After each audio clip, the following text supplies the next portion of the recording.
News, सच जरूरी है। नमस्कार, एमएनएस न्यूज लाइव में आप सभी का स्वागत है। मैं हूं आपके साथ आंचल। तो आइए देखते हैं देश और दुनिया की तमाम बड़ी खबरें।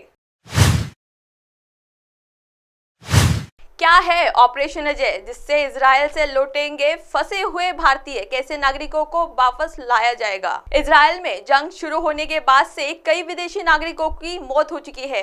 वही सभी देश अपने नागरिकों को बचाने की कोशिश में जुट गए हैं। भारत सरकार भी अपने नागरिकों को बचाने की जुगत में लग गई है। भारतीयों को वापस लाने के लिए बुधवार को ऑपरेशन अजय शुरू कर दिया गया है। इजरायल और फिलिस्तीन के आतंकी संगठन हमास के बीच जंग तेज होती नजर आ रही है, जहां हमास के हमले 1200 से ज्यादा इजरायली लोगों की जान चली गई है। तो वही इजरायल की जवाबी कार्रवाई में हमास के 1500 से ज्यादा आतंकी मारे गए हैं। भारतीयों की घर वापसी के लिए ऑपरेशन अजय। इजरायल में जंग शुरू होने के बाद से ही कई विदेशी नागरिकों की मौत हो चुकी है। तो वही सभी देश अपने नागरिकों को बचाने की कोशिश में जुट गए हैं। भारत सरकार भी अपने नागरिकों को बचाने की जुगत में लग गई है। भारतीयों को वापस लाने के लिए बुधवार को ऑपरेशन अजय शुरू किया गया है। विदेश मंत्री ने भारतीयों को किया सावधान। शनिवार को शुरू हुए हमास के हमले के खिलाफ इजरायल की जवाबी कार्रवाई के साथ ही दोनों पक्षों में संघर्ष बढ़ गया है। इसी के साथ इजरायल से भारतीयों को वापस लाने के लिए जिद्दोजहद तेज हो गई है। इजरायल के साथ बेहतर संबंध होने के नाते भारत ने हमास के हमले की निंदा की है। पीएम मोदी जी ने इजरायल के पीएम के साथ बात एकजुटता जताई है। हमले के बाद भारतीय विदेश मंत्रालय की एक्टिव मोड में है और विदेश मंत्री ने इजरायल में भारतीयों को सावधानी बरतने को कहा है। मंत्रालय ने इसको लेकर एक हेल्पलाइन नंबर भी लॉन्च किया है। जंग के 5वें दिन भारत के ऑपरेशन अजय शुरू किया है।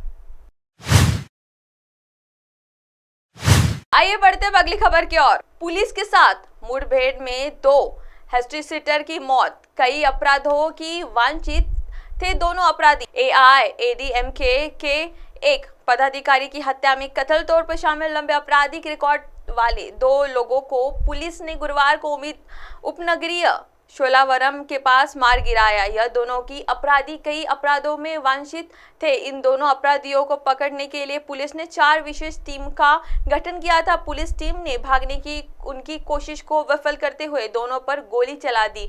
ऑल इंडिया अन्ना द्रविड़ मुनेत्र कशगम के एक पदाधिकारी की हत्या में कत्ल तौर पर शामिल 2 हिस्ट्री सीटर बृहस्पतिवार को चेन्नई में सोलावरम के पास पुलिस पर हमला कर भागने की कोशिश के दौरान मारे गए। इस मुठभेड़ में 2 अपराधियों की मौत हो गई।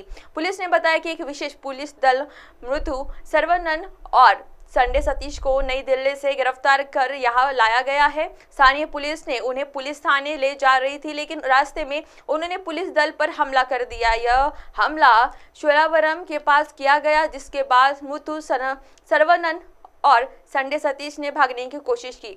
पुलिस दल ने भागने की उनकी कत्ल कोशिश को नाकाम कर दिया और दोनों पर गोली चलाई।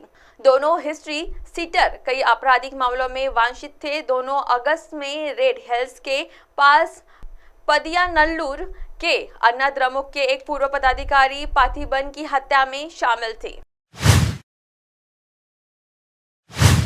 आइए बढ़ते हैं अगली खबर की ओर।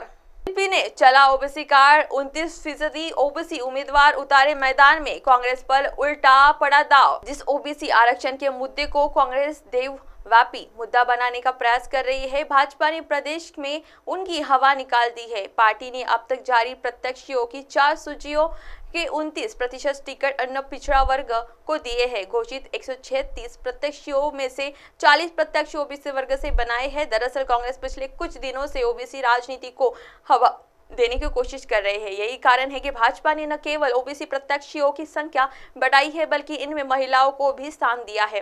इन्हें टिकट देकर भाजपा ने यह संदेश दिया है कि वह प्रदेश के सभी वर्गों के हितैषी है और प्रत्येक वर्ग भाजपा के लिए महत्वपूर्ण है।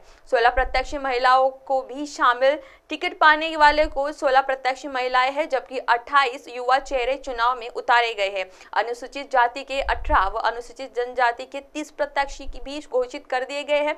24 मंत्रियों और केंद्रीय मंत्रियों सहित 7 सांसदों को टिकट देकर भाजपा ने अनुभव को भी प्राथमिकता दी है। इनमें वर्तमान में 57 विधायकों पर भी पार्टी के पुनः भरोसा जताया है। शेष 94 सीटों पर भी भाजपा का यह चुनावी समीकरण देखने को मिलेगा। अभी 9 मंत्रियों और 58 विधायकों को पार्टी से टिकट की आज से अब देखना यह है कि पार्टी इन पर दाव लगाती है या पांचवी सूची में बड़ा बदलाव किया जाएगा। अब आप हमारे चैनल को आपके मोबाइल पर भी देख सकते हैं। मोबाइल ऐप पर देखने के लिए प्ले स्टोर से एमएनएस न्यूज टीवी आप डाउनलोड करें। इंस्टॉलिंग ट्विटर, हाइकू, फेसबुक और कई सोशल मीडिया प्लेटफॉर्म पर हमारा चैनल उपलब्ध है।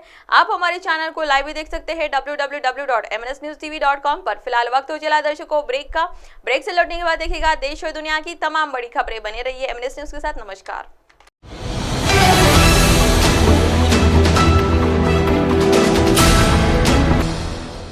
ये है एमएनएस न्यूज नेटवर्क और आप देख रहे हैं एमएनएस न्यूज।